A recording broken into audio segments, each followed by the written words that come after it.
Kumu ahaa madaxweynihii South Korea mawduucina maanta waxa uu ku saabsan yahay waa kuma Kim Jong Un ku soo dhawaada barnaamijka Haldoor magaciigu waa Muscab Maxamed halkanina waa channelka Caamir Yare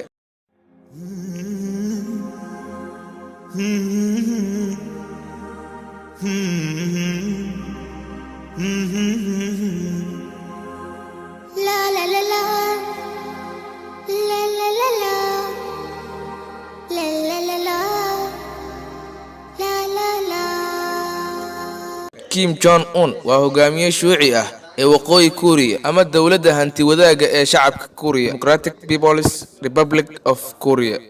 waxa uu dhashay sanadku markuu ah 8 January 1983 waa sida ay warinayso South Korea halka ay Mareykanku ku sheegaan inuu dhashay 8 Janaayo 1984 waana 35 sano jir ama 34 jir sida ay kala sheegeen labada taariikhood waa guri dambeedkii aabihii Kim Jong Il waxaana awoow u ahaa Kim Il Sung oo ahaa aasaasihii Korea waqooyi kadib dagaalkii labaad Korea ay ku kala baxeen ee socday 3 sano kaasi oo wadanka soo maamulay dhawaad 46 sano Kim Jong Un waa hal wiil iyo hal xaas waxa uu xilka madaxtinimada wadanka waqooyi Korea la wareegay 12 December 2011 kadib geeridii aabihii Kim Jong Il waqooyi Korea waa wadan ku raagtay cabursanaanta ka jirta inkastoo ay madaxtinimadu dhaxal ay tahay wadanka gudihiisa taas oo ka dhigtay inuu noqdo wadanka ugu faqiirsan qaaradda Aasiya waqooyi Korea waxa ka jirta dawlad aad u adag oo ku shaqeysa hanti wadaag taasi oo micnaheedu tahay inay dawlad iskeed u leedahay wax kasta oo wadanka gudihiisa dhex yaala shacabkuna ay yihiin kuwa markastaba dawladda ku tiirsan kana shaqeeya amaanta dawladda xataa haddii dhibaataysan yihiin sanadku markuu